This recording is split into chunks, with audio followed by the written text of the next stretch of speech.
नमस्कार मित्रमैत्रिणींनो.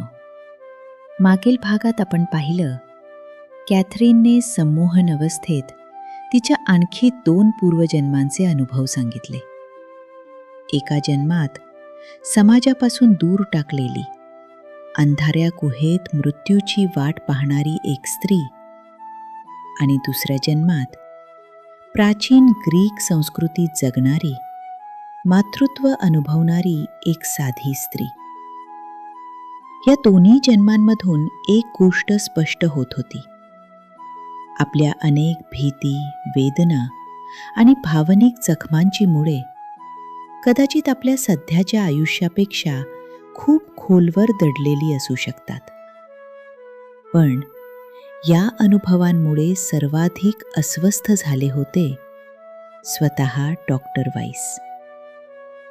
एक वैज्ञानिक म्हणून त्यांच्या मनात आता अनेक प्रश्न निर्माण झाले होते. हे अनुभव केवळ मानवी अचेतन मनाचा खेळ होते की खरंच आत्म्याच्या अनेक जन्मांचा पुरावा? या प्रश्नांची उत्तरं शोधण्याचा प्रयत्न करत असतानाच पुढचं सत्र सुरू होण्यासाठी तब्बल 3 आठवडे गेले. या काळात डॉक्टर वाईस सुट्टीसाठी समुद्रकिनारी गेले होते. गर्दीपासून दूर, शांत वातावरणात त्यांना पहिल्यांदाच आतापर्यंत घडलेल्या प्रत्येक घटनेचा शांतपणे विचार करण्याची संधी मिळाली. गेल्या काही महिन्यात त्यांनी जे अनुभवलं होतं त्याचं कोणतंही सोपं स्पष्टीकरण त्यांच्याजवळ नव्हतं. कॅथरीन प्रत्येक सत्रात अशा काळात जात होती ज्याबद्दल तिला तिच्या जागृत अवस्थेत काहीही माहिती असण्याची शक्यता नव्हती. तरीही ती त्या काळातील वस्तू, रीतीभाती, वास्तू आणि अगदी लहान सहान तपशील इतक्या स्पष्टपणे सांगत होती जणू ती प्रत्यक्ष त्या काळात जगत होती. याहूनही आश्चर्याची गोष्ट म्हणजे या प्रत्येक अनुभवानंतर तिच्या भीती, चिंता आणि मानसिक त्रास झपाट्याने कमी होत होते. जे परिणाम 1.5 वर्षांच्या पारंपरिक मानसोपचारांनी साध्य केले नव्हते, ते या अनोख्या उपचार पद्धतीने काही आठवड्यात दिसू लागले होते. आणि त्याहीपेक्षा मृत्यूनंतरच्या अवस्थेतून आलेले ते गूढ संदेश, गुरूंचं गहन ज्ञान, हे सर्व कॅथरीनच्या व्यक्तिमत्वापेक्षा कितीतरी वेगळं होतं. डॉक्टर वाईस अनेक वर्ष मानसोपचार तज्ज्ञ म्हणून कार्यरत होते.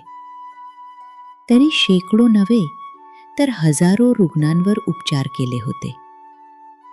भ्रम, भास, स्किझोफ्रेनिया, विभक्त व्यक्तिमत्व, मानसिक विकारांचे असंख्य प्रकार त्यांनी जवळून पाहिले होते.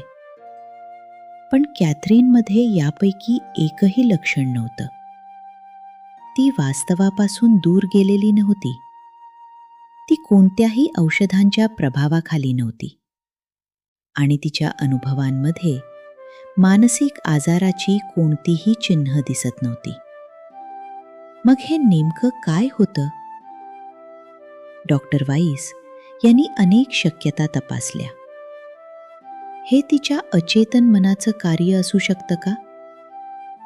मानसशास्त्रज्ञ कार्ल जुंग यांनी मांडलेलं सामूहिक अचेतन यामागे असू शकतं का? पण कॅथरीन केवळ प्रतीकं किंवा कल्पना सांगत नव्हती. ती विशिष्ट व्यक्ती, विशिष्ट ठिकाणं आणि विशिष्ट घटनांचं वर्णन करत होती. सर्व शक्यतांचा विचार केल्यानंतर एकच स्पष्टीकरण वारंवार समोर येत होतं: पुनर्जन्म. आणि याच प्रश्नाचं उत्तर शोधण्याच्या प्रवासात पुढचं सत्र सुरू झालं. पण यावेळी कॅथरीन ज्या काळात जाणार होती तो काळ हजारो वर्षापूर्वीचा होता. आणि त्या प्रवासाच्या शेवटी डॉक्टर वाईस यांच्या आयुष्याला कायमचं बदलून टाकणारा एक गूढ संदेश त्यांची वाट पाहत होता. चला, या अद्भुत प्रवासाचा पुढचा टप्पा सुरू करूया. 3 आठवड्यानंतर पुढचं सत्र सुरू झालं. नेहमीप्रमाणे कॅथरीन काही क्षणातच गाढ संमोहनावस्थेत गेली. ती शांतपणे म्हणाली, मला काही भांडी दिसत आहेत, लाल रंगाची, लाल मातीची बनलेली, आणि त्यांच्यावर निळ्या रंगाचे पट्टे आहेत. डॉक्टर वाईस यांनी विचारलं, तू तिथे काय करते आहेस? ती म्हणाली, मी ही भांडी मेणाने बंद करते आहे. हेच माझं काम आहे. असं वाटत होतं ती पुन्हा एकदा प्राचीन इजिप्तमध्ये पोचली होती. डॉक्टर वाईस यांना माहीत होतं, या जन्मातच तिच्या सध्याच्या भीतीचं मूळ दडलं असावं. म्हणून त्यांनी तिला त्या महत्त्वाच्या घटनेकडे जाण्यास सांगितलं. काही क्षण शांतता होती. मग कॅथरीनचा आवाज थरथरू लागला. लोक मरत आहेत, खूप लोक मरत आहेत. डॉक्टर वाईस यांनी विचारलं, हे कशामुळे होत आहे? ती घाबरलेल्या आवाजात म्हणाली, ते म्हणतात हे पाण्यामुळे पसरत आहे. मला पाणी हवं आहे. सगळे मरत आहेत. तिच्या आवाजात भीती स्पष्ट जाणवत होती. तिनं पुढे सांगितलं, मृतदेह गुहांमध्ये ठेवले जात आहेत, पण आधी पुजारी त्यांची तयारी करतात. अचानक तिने नाक झाकल्यासारखा चेहरा केला. मला तीव्र वास येतो आहे. एक पांढरा पदार्थ, तो छताला टांगलेला आहे, आणि जांभळ्या रंगाचं एखादं फळ. डॉक्टर वाईस त्या प्रत्येक तपशिलाची नोंद घेत होते. ते एखाद्या नावाचा शोध घेत होते. त्यांनी विचारलं, तानस? कॅथरीन काही क्षण शांत राहिली. मग म्हणाली, मला सतत तानस हेच नाव ऐकू येत आहे. डॉक्टर वाईस यांनी पुन्हा विचारलं, या जन्मात अशी कोणती गोष्ट घडली जी अजूनही तुला अस्वस्थ करते? यावेळी उत्तर एका शब्दात आलं, धर्म. क्षणभर शांतता पसरली. मग ती म्हणाली, तो भीतीवर आधारलेला धर्म होता. लोक श्रद्धेपेक्षा भीतीने जगत होते. अचानक तिच्या आवाजाचा वेग वाढला.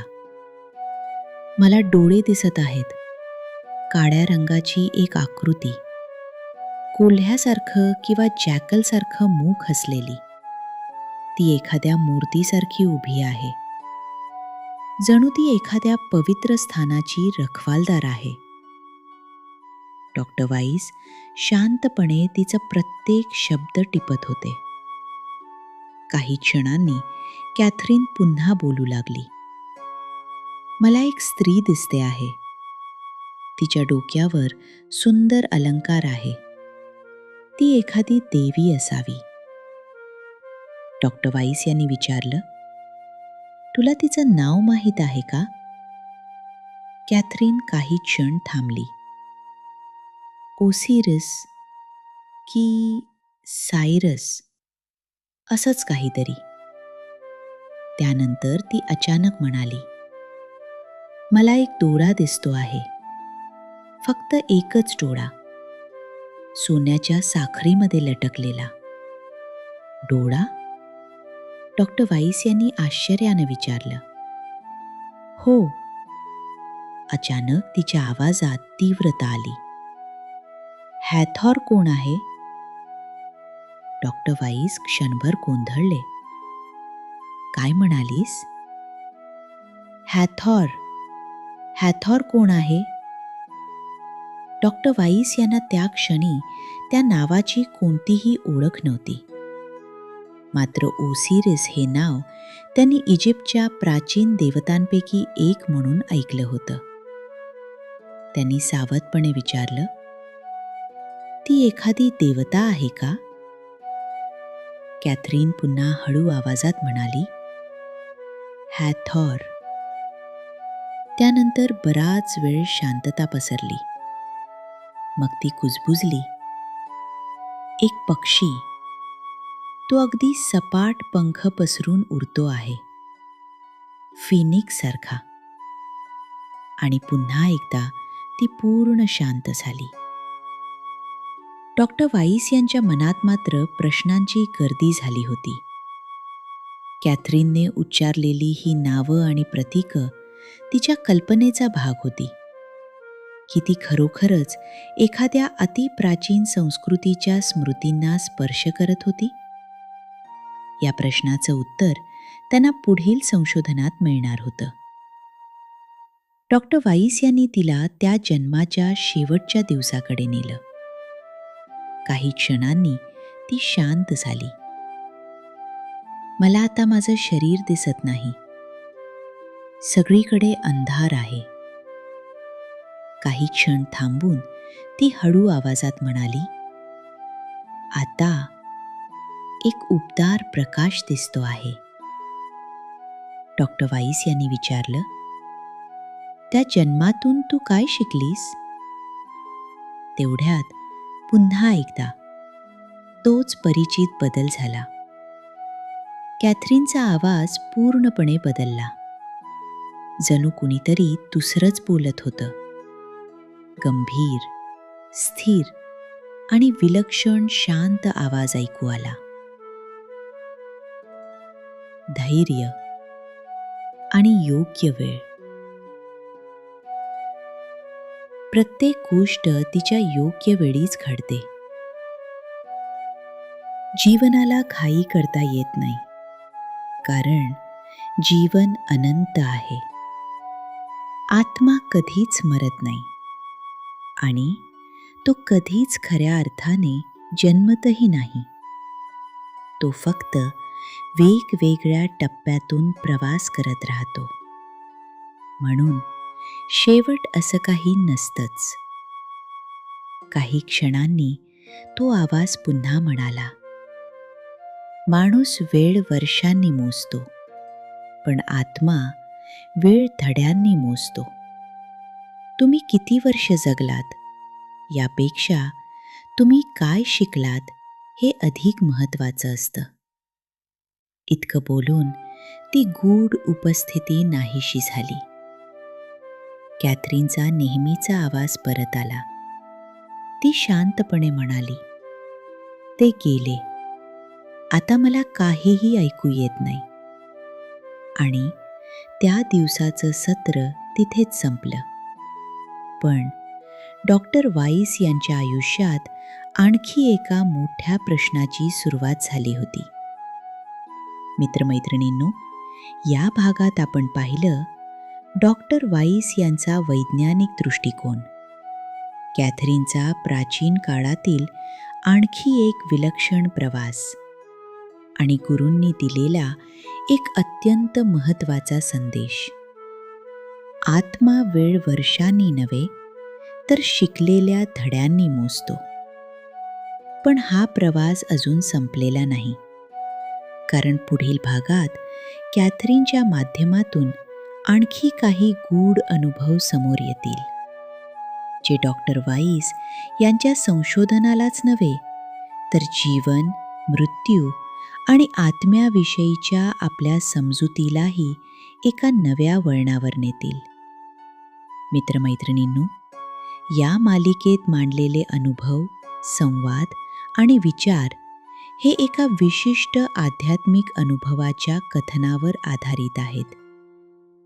या अनुभवांकडे प्रत्येकाने अंतिम सत्य म्हणून पाहावं असा या कथाकथनाचा उद्देश नाही, तर जीवन, आत्मा, मानवी मन आणि आपल्या अनुभवांकडे एका अधिक व्यापक आणि विचारशील दृष्टिकोनातून पाहण्याची प्रेरणा मिळावी, हा या मालिकेमागचा खरा हेतू आहे.